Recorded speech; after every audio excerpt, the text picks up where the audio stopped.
Have you ever wondered what the production process of the once so famous Trabant car looked like? Well, today we're showing the real footage of it, and also answering why the production process suddenly collapsed.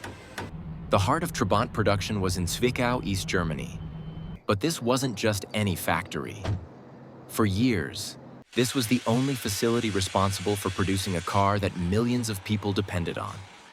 The government of East Germany demanded that only 4 factories could produce cars, and Trabant was one of them, which resulted in long waiting lists and high prices.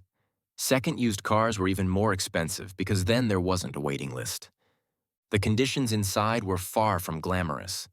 Because of the long waiting lists, the Trabant factory must rush its process. It was not like the high-tech assembly lines of Western Europe or the United States. Most of the work was done by hand. Thousands of workers had to meet strict production targets, using old machines and a lot of manual effort to put the cars together. The factory had different sections, each dedicated to a specific part of the production process. One area handled chassis assembly, another focused on engine production, and a separate section was responsible for the unique plastic-like body panels made of duroplast. Despite working with limited resources, the factory managed to produce more than 3 million Trabants over the years. One of the most genius things about the Trabant was its body. It wasn't made of steel like the other cars. Instead, it was built using duroplast, a plastic-like material combined with cotton fibers. But why use plastic instead of safe metal every car company uses? Well, East Germany struggled with limited resources. Steel was in short supply, and importing it was expensive. The government needed an alternative that was cheap, easy to produce, and strong enough to be used for a car. This was then molded under high pressure into panels that made up the Trabant's body. The result? A lightweight, rust-proof material that could last sometimes for more than 25 years. But duroplast had its downsides. Unlike metal, it wasn't flexible. It couldn't be repaired easily if damaged. If a Trabant got into a serious accident, the body panels would immediately crack. And while duroplast didn't rust, it also didn't terminate naturally, leading to a long-term problem of old Trabants piling up in junkyards. Although the body was ingeniously created, wait till you see how the chassis and the frame held everything barely together.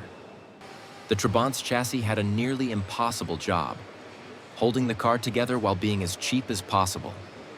And East German engineers had to make it work, without access to modern materials. The process started with metal sheets being cut and welded together to form the subframe. This subframe acted as the foundation for the entire car. It had spots to attach the engine, suspension, and wheels. Can you imagine? Once the base was ready, workers added the suspension system. What are basically the parts that help the car stay stable and smooth on the road, which was again cleverly thought about because East Germany's roads weren't always smooth after the war. Now this next step is perhaps the most overlooked step of all of them, and yet is the one that gains the most results. It's the small but noisy 2-stroke engine that burns a mix of gas and oil and makes a lot of smoke. Unlike most modern cars that use 4-stroke engines, the Trabant's engine was extremely simple. Few moving parts, easy to repair, and cheap to produce. The engine production process started with casting the engine block from aluminum, making it lightweight. Then, workers added the parts that move the engine and mix fuel for burning. Since it was air-cooled, the Trabant didn't need a radiator like most cars, which helped keep things simple. Once the engine was ready, it was time for the one thing that workers always leave till the end. Basically, it's the most easy part. The next step was attaching the cleverly created wheels. Trabants had small 13-inch wheels, which gave them a compact, boxy look. The lightweight design of the car meant these small wheels were enough to support it. With the base structure in place, the steering system and braking components were installed. The Trabant had a very simple mechanical steering system. There was no power steering, meaning drivers had to use some muscle when turning the wheel. The brakes were basic drum brakes, which worked well for such a light car but weren't as advanced as disc brakes found in Western vehicles. It could happen that the cars, when arriving at the new owner, had problems. For this, the workers had found something to satisfy every customer. Each engine was tested completely before being sent to the assembly line. Workers ran them to check for power, efficiency, and any strange noises. These engines weren't powerful, only about 26 horsepower, but they were designed for everyday use, not speed. The Trabant could reach about 60 miles per hour, 100 kilometers per hour, though it took over 20 seconds to get there. Crazy, right? After everything is ready, now came the most important part that was completely done by hand. Putting everything together. The chassis and the engine were ready, so now the two were finally joined. Workers carefully lowered the engine and transmission into the frame and secured them with bolts. Since the Trabant was a front-wheel drive car, the engine sat in the front, directly powering the front wheels. Next, workers installed the exhaust system. This is where the Trabant's famous blue smoke would exit. Then, they connected the fuel tank, which was placed above the engine under the hood. This meant fuel flowed into the engine using gravity instead of a fuel pump. Now the system which helped the car handle bumpy roads was attached to the chassis. Then the Trabant's small 13-inch wheels were bolted on, allowing it to roll down the assembly line for the next steps. After all, workers placed the pre-molded panels onto the car's metal frame and secured them with screws and even glue. This step gave the Trabant its recognizable boxy shape. With the outside of the car finished, it was time to complete the inside. Workers installed simple seats with minimal padding, a basic dashboard with only essential gauges, a steering wheel and gear shift, which was mounted on the dashboard instead of the floor, windows and doors, which were attached last. The next step the workers needed to connect was sometimes not even done properly due to the hurry to produce the cars. The electrical system, where workers connected the battery, headlights, and taillights, along with the dashboard controls. Sometimes it could happen that the cars, when arriving to the new owners, had not even functioning headlights. Unlike modern cars, there were no fancy electronics, just the basics to keep the car running. Once all these steps were complete, the Trabant finally looked like a real car. But then came the biggest issue of all. For many people in East Germany, owning a Trabant was a huge deal. Not only because of the price, but having a Trabant meant you could go on road trips, visit family in other cities, and escape the packed buses and trains. It gave people a sense of independence in a country where many things were controlled by the government at the time. But getting a Trabant wasn't easy.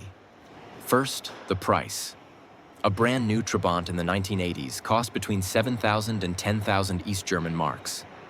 That may not sound like much today, but back then, it was 2 to 3 years' worth of wages for the average worker.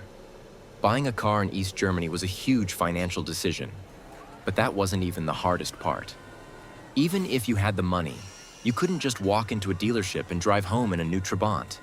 Because the government controlled production, Trabants were built much slower than people wanted them. There were only a few car models available in East Germany, and the Trabant was the most affordable.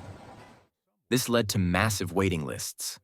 Some people waited 10, 12, or even 15 years just to get their Trabant. Because of this long wait time, parents would place an order for a Trabant when their child was born, hoping that by the time their kid turned 18, the car would finally arrive. Imagine waiting your whole childhood for a car, only to finally get it as an adult. Since Trabants were so hard to get, they were also incredibly valuable. A used Trabant often sold for more money than a new one because you could get it right away instead of waiting years. Crazy, right? Some people even traded Trabants for apartments or other big items because they were worth so much. Since spare parts were hard to find, Trabant owners learned to fix their cars themselves, turning them into skilled backyard mechanics. After all, there's only one thing I didn't tell you, and is probably even the most weird one. What happened? Why did the Trabant disappear and suddenly stopped producing? The answer is simple. By the late 1980s, the Trabant was already an outdated car. While car companies in the West were making modern, fuel-efficient vehicles with better safety features, the Trabant was almost the same as when it was first made in 1957. For more than 30 years, it had barely changed. It still had a small, noisy two-stroke engine, a simple design, and almost no new technology. East Germany's government-controlled economy made it difficult to improve the Trabant. Factories couldn't get better materials, and engineers weren't allowed to develop new designs. The government wanted cheap, mass-produced cars, not expensive improvements. This meant that by the time the Berlin Wall fell in 1989, the Trabant was already far behind other cars in Europe, and East Germans were finally free to buy Western proper cars. People rushed to replace their Trabants with Volkswagens, BMWs, and Opels, cars that were faster, quieter, and much more comfortable. At first, Trabants were abandoned on the streets as people left them behind to buy newer cars. Some were even given away for free because nobody wanted them anymore. Others were left at West German dealerships, where they were stacked in huge piles, waiting to be scrapped. By 1991, just 2 years after the fall of the Berlin Wall, Trabant production completely stopped. The factory in Zwickau, which had made millions of Trabants, was shut down. The demand for the car was gone, and the technology was too old to compete. But there was an attempt to save the Trabant in its final years.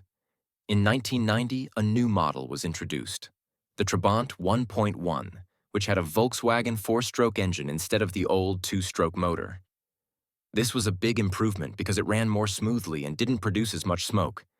But it was too late. The Trabant already had a reputation as an outdated, slow, and low-quality car. They could now buy a second-hand Volkswagen or Opel from West Germany for about the same price as a new Trabant 1.1. Because of this, very few Trabant 1.1 models were ever sold. After production stopped, many Trabants ended up in junkyards.